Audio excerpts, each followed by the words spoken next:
cette bille éphémère qui prend quand l'étoile passe sa vraie place dans l'espace infini, qui devant nous dévoile ses comètes, ses planètes, ses étoiles et le ciel, tel un rêve éternel où le temps même s'efface pour faire place à l'espace infini vers lequel nous allons plein de joie sur les chevaux du vent. Le futur, l'aventure nous font face.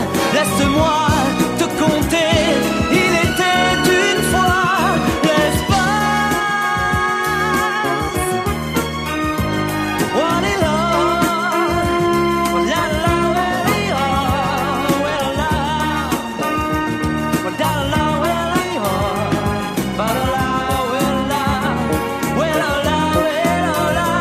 Infini, dont nous sommes sentinelles, symphonie, à portée de nos ailes, harmonie, dont jamais on ne se lasse.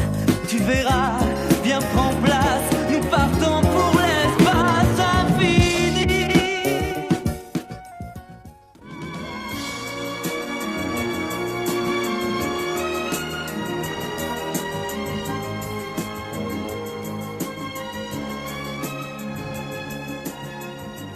Et j'ai pu visualiser des installations militaires importantes sur une terre qu'il ne m'a pas été possible de définir avec précision. Et vous, lieutenant? Les renseignements que j'ai recueillis ont permis de situer cette planète comme appartenant à la constellation des Tritons. Nos observations confirment ces informations. Nous savons qu'il existe un important trafic entre la constellation des Tritons et Cassiopée. Au nom du gouvernement, je veux vous féliciter tous deux pour l'excellent travail accompli. Il nous faut également remercier la délégation d'Auriga pour l'appréciable coopération de ses ressortissants. Lieutenant, officier, je vous remercie encore. Vous pouvez disposer. Messieurs, pour que votre information soit complète, je crois utile de vous montrer le message que nous avons reçu de Cassiopée. Bon, c'est à moi. Vu les provocations permanentes d'Oméga et ses immixtions dans les affaires des constellations de Cassiopée et de ses affiliés, nous avons pris la décision de quitter votre confédération. Voilà. Seule une politique reconnaissant notre rôle dominant dans la galaxie sera de nature à nous faire revenir sur la décision que nous avons prise. Et en attendant, je vous signale que tout vaisseau qui tentera de s'aventurer sur nos terres sera abattu sans sommation. Terminé. C'est presque une déclaration de guerre. C'est le moins qu'on puisse dire. Il faut absolument réagir sans perdre de temps. En tant que représentant d'une galaxie éloignée, bien que sœur de la vôtre, j'ai scrupule à m'immiscer dans une affaire qui concerne Oméga. Mais pourquoi n'essayons-nous pas de comprendre le général et les raisons qui l'animent? Élémentaire, il veut toute la Confédération au service de ses ambitions. C'est l'évidence même. Messieurs, j'ai souvent soutenu Cassiopée qui mène une politique énergique. Eh bien, je suis encore pour une politique énergique, mais contre les desseins de Cassiopée. Qu'en pense notre présidente? Je partage votre sentiment à tous, mais nous nous sommes demandé, puisque l'existence de cette base sur les Tritons semble évidente, quelles étaient les cibles qu'elle pouvait viser. J'ai donc prié notre savant ami Maestro de bien vouloir nous apporter quelques explications. Alors voyons, je disais donc, les Tritons, c'est une galaxie, une années-lumière. Oui, j'y suis. Alors voilà. Madame, messieurs, si nous admettons que notre galaxie, celle de la Voie lactée, s'étend sur une distance que la lumière mettrait 100 000 années à parcourir, nous pouvons donc en conclure que la distance entre le centre, où comme vous le savez nous nous trouvons, et le système solaire est de 27 000 années-lumière. Or, les Tritons sont à la pointe d'un triangle dont les deux autres pointes sont le Soleil qui, comme vous le constatez, se trouve ici, et Oméga, notre galaxie, comme vous pouvez le voir. Notez que Cassiopée est quand même très loin derrière. Centaure est tout près du Soleil, à 4 années-lumière, une véritable plaisanterie. D'autre part, Auriga est à 47 années-lumière et Aldébaran à 53, ce qui est bien un peu, vous en conviendrez. Ces planètes constituent donc des cibles idéales pour des forces belliqueuses qui partiraient des Tritons. Qu'en pense le chef de nos forces, le colonel Pierre? Eh bien, nous sommes en état d'infériorité dramatique car nous n'avons pas de vaisseau de ligne à opposer aux croiseurs lourds de Cassiopée. Il serait peut-être temps d'y remédier. Qu'en dites-vous, messieurs? Ah, mais j'ai justement là un plan qui pourrait vous convenir parfaitement. Voilà. Mais il me vient une idée. Les tritons, mais oui, les tritons, mais bien sûr. Attendez un peu. Mais oui, c'est cela. Le soleil de colère. Mais bien entendu, un astre à 5 milliards de kilomètres. Instable, il peut exploser en supernova à chaque instant. Pas prudent d'envoyer du monde là-bas. Mais comment cela, maître? Eh bien, c'est très simple. À force de se consumer, l'étoile va finir par manquer d'énergie. Alors sa couche extérieure, qui est 15 fois plus froide que l'intérieur, va s'affaisser. Et la différence de température va provoquer un super feu d'artifice. Enfin, façon de parler. Car en peu de temps, l'étoile va devenir aussi lumineuse que des milliards de soleils, alors que la moitié de sa masse sera éjectée à la vitesse de 10 000 km à la seconde. Ah! Oui, une explosion dans la galaxie NGC 304 de la Grande Ourse a pulvérisé dans le passé 1 millier d'étoiles. Il nous faut prévenir ceux de Cassiopée. Ils ne le savent peut-être pas et de nombreuses vies humaines vont être en jeu. Je crains, Présidente, qu'ils ne soient pas disposés à laisser contrarier leur dessein. Peut-être. Je leur adresserai tout de même un message. Et maintenant, reprenons la question de nos vaisseaux de ligne. Sur le plan stratégique, l'explosion des Tritons serait la meilleure chose qui puisse nous arriver. Comment pouvez-vous parler ainsi, commandant? Il y a l'aspect humanitaire, voyons, tous ces pauvres gens innocents. Nous ne les oublions pas. Mais que faire pour les aider alors que nous-mêmes ne sommes pas à l'abri? C'est vrai. Stratégiquement parlant, le commandant a raison. Alors? Content, colonel, vous les avez enfin, vos vaisseaux. 4 sur les 6 demandés. Ils en ont au moins 4 fois plus. Enfin, c'est mieux que rien. Le problème est élémentaire.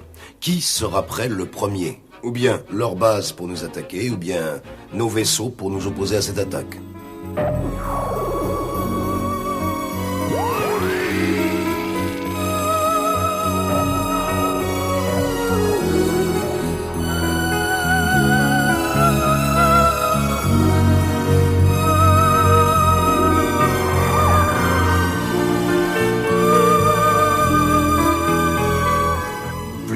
Enfin, plus vite, bon sang! Oui, il serait triste que tous ces efforts ne servent à rien.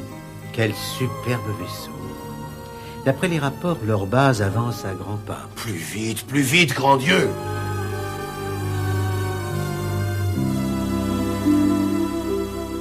En appelant XYZT les coordonnées spatio-temporelles d'un point de repère RX', Y', Z' et T', ces coordonnées dans un repère R' animé d'une direction de vitesse uniforme... mais non, voyons, mais c'est pas ça du tout, mais qu'est-ce que je suis en train de raconter? Bon, enfin, voyons. Non, je veux dire, et vous l'avez forcément compris, bien sûr...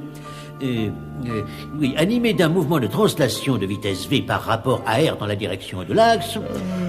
Je vous embête, hein?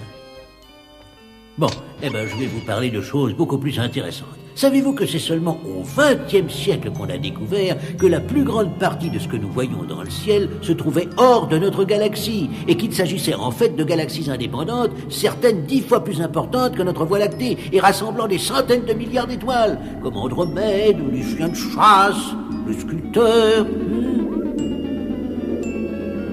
Le moindre de ces grains est infiniment plus grand que le Soleil terrestre. Une bien modeste étoile dont les explosions atteignent pourtant jusqu'à 1 million de kilomètres de hauteur. À force de brûler ainsi, un jour, le Soleil finira par épuiser son combustible. Normal, n'est-ce pas? Alors il se mettra à rougir et à enfler pour atteindre des milliers et des milliers de fois son volume actuel. Ce que faisant, il va englober ses satellites. Mercure, Vénus, Terre, Mars, Jupiter, Saturne. Mais rassurez-vous, cela ne se produira pas avant 5 milliards d'années. Voilà donc notre bon vieux Soleil devenu une géante rouge comme nous en connaissons tant. On vous demande, professeur. Allons, bon, mais qu'est-ce que c'est encore? Oh, quelle barbe! Bon, je reviens, les enfants. Je vous ai réunis, messieurs, pour vous communiquer la réponse du chef de Cassiopée à notre message. Réponse laconique, bien dans le style de notre ex-allié. Vous êtes priés de vous mêler de vos affaires. Le général ne semble pas faire grand cas de ces malheureux qu'il expédie à la mort, comme nous l'explique le colonel dans un rapport qu'il va commenter lui-même. Le mouvement des vaisseaux que nous avons pu observer a été considérable, ce qui signifie afflux important de populations civiles et militaires, et aussi de matériel. En fait, nous pensons que leur base sera bientôt opérationnelle, ce qui peut expliquer le ton de leur réponse. J'ai demandé à notre maître de nous éclairer sur cette possible catastrophe. Voilà, vous avez la parole, maestro. Veuillez nous donner votre opinion sur ce problème. Eh bien voilà, quand l'explosion va se produire, nous la verrons tous dans l'univers galactique jusqu'à des milliards d'années-lumière.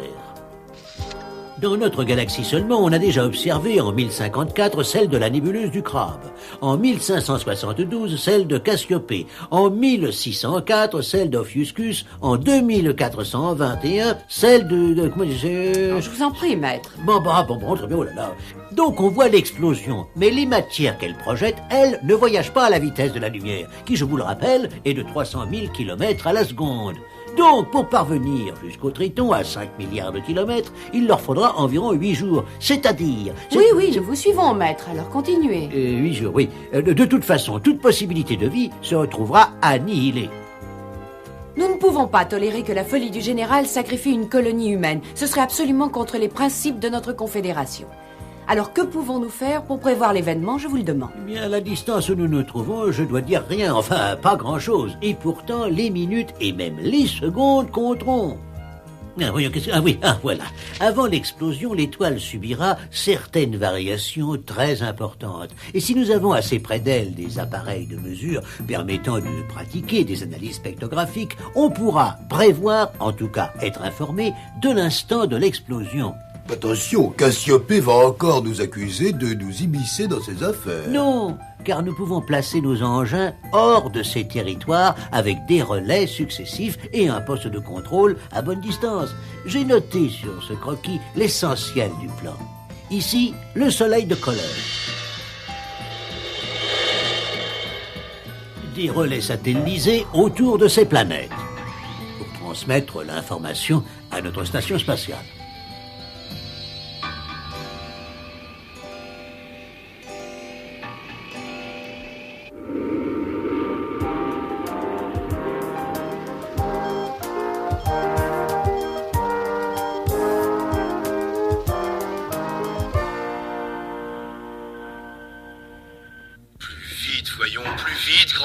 Ne te fatigue pas, vieux. De toute façon, nous ne serons pas prêts à temps. Leurs préparatifs sont terminés maintenant, et on nous dit qu'ils sont gigantesques. D'après les renseignements que j'ai recueillis, leur attaque serait imminente. Quand je pense que nous sommes au courant et qu'on ne peut rien faire... Faire quoi? Attaquer les premiers avec quoi? Nous ne savons même pas qui sera leur cible. Oméga, Centaure, la Terre... Si seulement cette damnée étoile pouvait exploser. Ah, allons, vite, grand Dieu!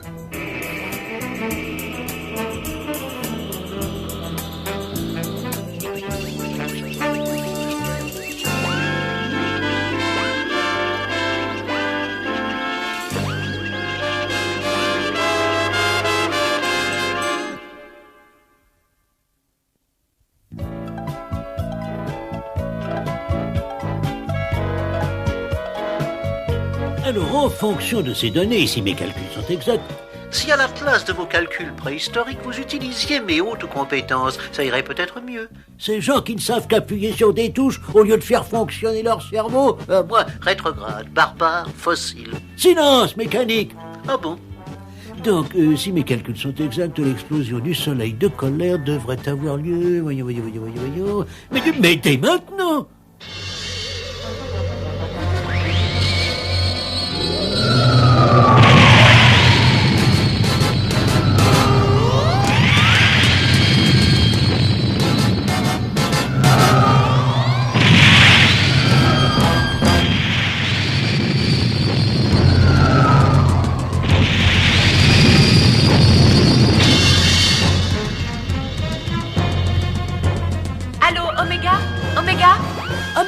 Oméga, la présidente, vite! Oui, je vous ai bien compris. Il faut abandonner la station dès maintenant. Mais présidente, nous souhaiterions faire encore quelques observations. Si vous pouviez voir ça, c'est un spectacle fascinant. Présidente, c'est un phénomène unique. On ne peut statistiquement l'observer à cette distance qu'une fois tous les 60 millions d'années. Partez immédiatement, c'est un ordre. L'onde de choc sera sur vous dans moins de 20 minutes. Alors partez avant qu'il ne soit trop tard, c'est compris? Transmettez convocation immédiate à tous les membres du gouvernement pour réunion du Conseil. Appel urgent. Passez-moi le général Le Ténu à Cassiopée. Priorité absolue. Allons, dépêchez-vous. Général, savez-vous que le soleil de colère vient d'exploser? Dans peu de jours, la constellation des Tritons sera atteinte. Général, le savez-vous? Et si vous le savez, qu'avez-vous fait pour ces hommes? Encore une de vos manœuvres. Mais croyez-moi, madame, nos savants, ils sont aussi bien informés que les vôtres. Et s'il le faut, nous prenons les mesures. Général, il va être trop tard. Mêlez-vous de ce qui vous regarde. Ces terres sont à moi. Et je vous préviens que les ordres sont de tirer sans sommation. Bravo, chef. Ah, c'est très bien parlé, chef. Bravo. Alors, vous me passez la présidente, c'est très urgent, je vous dis. Ah, voilà. Oui, ami, vous me demandez? Oui, voilà. Alors, ce que je voulais vous dire... Enfin, si j'en crois mes calculs, l'explosion, enfin la supernova, ça devrait être pour très bientôt, peut-être même en ce moment. Enfin, ils partent. Oui, ami, je vous remercie, vos calculs sont bien exacts. Et la station vient juste de nous transmettre les images de l'explosion.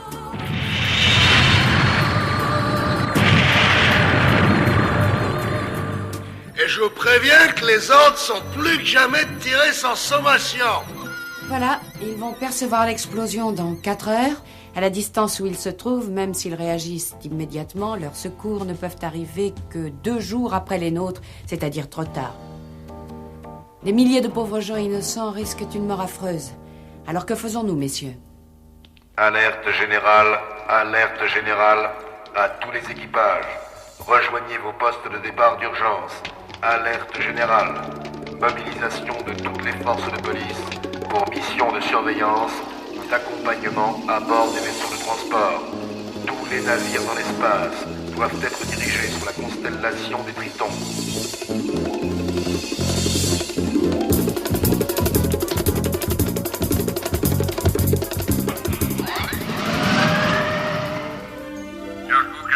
Cargo Cassidy, vous êtes dérouté. Votre objectif, les Tritons. Programmez le vol. Mission de sauvetage, un croiseur pour l'air pour venir vous escorter. Vaisseau intergalactique cosmopolitain, vous êtes dérouté. Votre objectif, les Tritons. Programmez le vol. Mission de sauvetage. 2 croiseurs prennent l'air pour vous escorter. Ici Cobra. Capitaine Hagar, message reçu. Nous escortons le navire cargo Ursus vers les Tritons. Message terminé.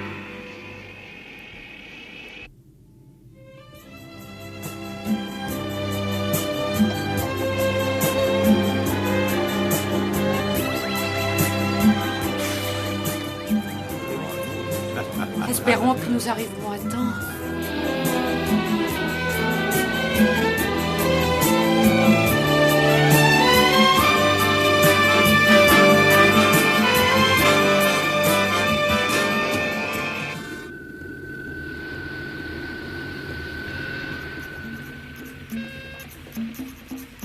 Les ordres sont de les détruire et sans sommation. À l'exécution.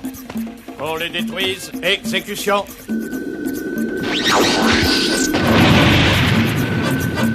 Nous sommes attaqués. Activez les boucliers de protection. Major Cobra, nous sommes attaqués. Nous sommes au courant. Capitaine, nous avons informé l'escorte et nous intervenons auprès du navire assaillant.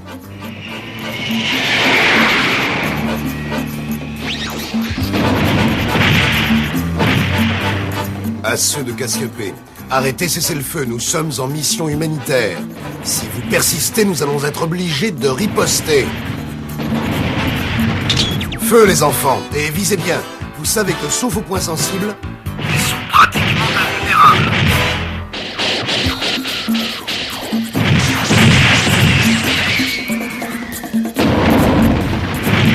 Ah, vous allez me payer ça, bande de sagouins. Commandant, laissez-le-moi. Nous avons un compte à régler, lui et moi, et j'aimerais lui servir un tour à ma façon.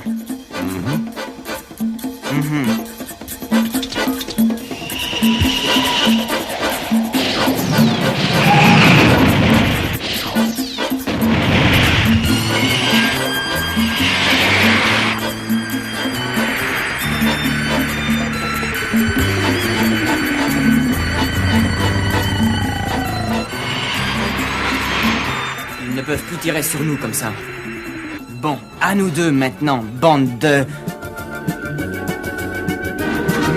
Torpille arrière à retardement. Prête? Feu!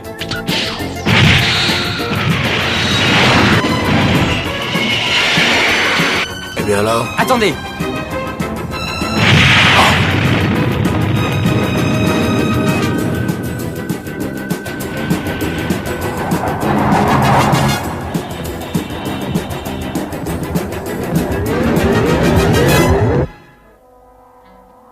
Je vous jure qu'ils vont me le payer.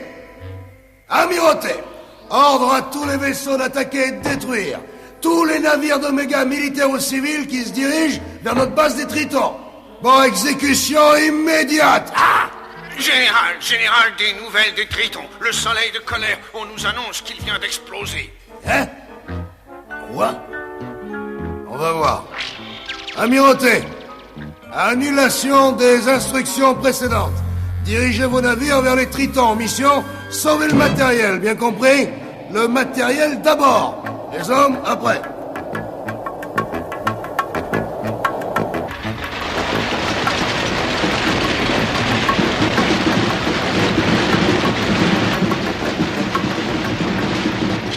Allez, sautez. Allez, sautez.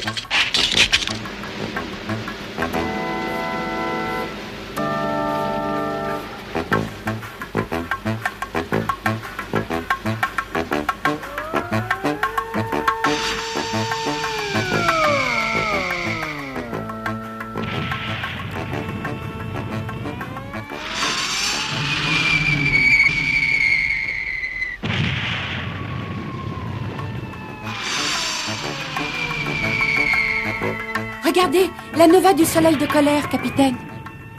Et là-bas, enfin, la planète des Tritons. Ah, voici d'ailleurs nos vaisseaux qui en reviennent avec des réfugiés. Capitaine, voici un message. Mission accomplie. Le gros de nos équipes a quitté la planète, mais des forces de notre police sont restées sur place afin d'éviter que la panique ne s'empare de ceux qui restent. Il n'y a pas de temps à perdre. Nous avons pris du retard et chaque minute compte.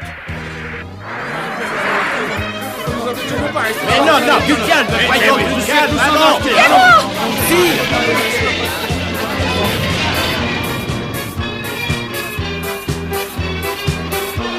Mais oui, soyez sans crainte, voyons, tout le monde sera embarqué. Et en ville, là-bas, la population a bien été évacuée? Ils disent que oui.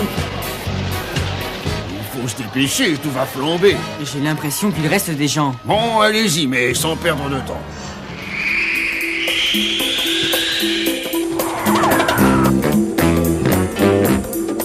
Habitants, manifestez-vous.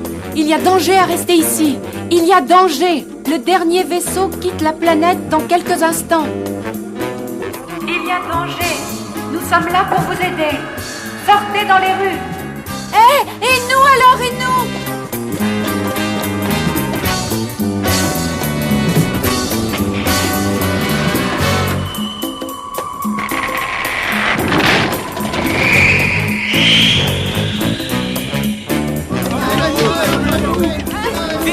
Maintenant, chaque seconde compte.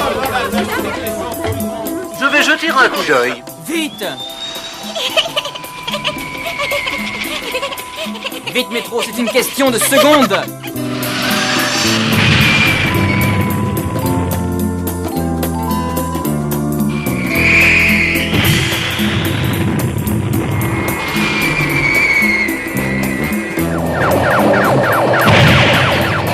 Vite, allons, vite. On n'attend plus que vous. Si une de ces saletés tombe à proximité, nous sommes fichus.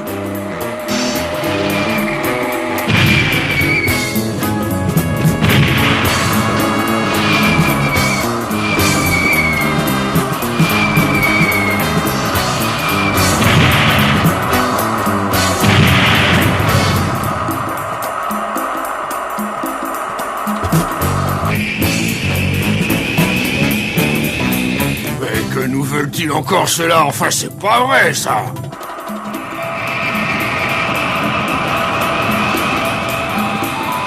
Mais ils sont fous! Ils devraient virer de bord! Enfin, ces gens courent à leur perte!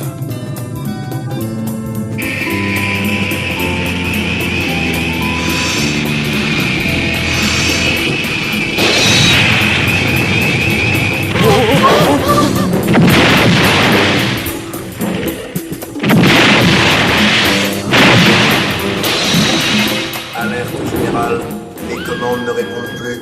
à réparer d'urgence. Alerte générale. Générateur principal en panne.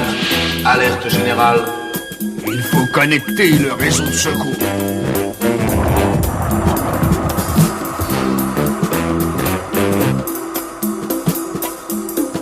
Vitesse maximum.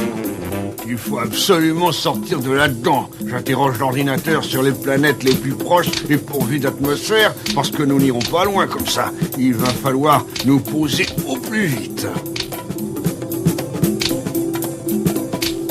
Avertissez Omega. Radio hors d'usage, on essaie de réparer.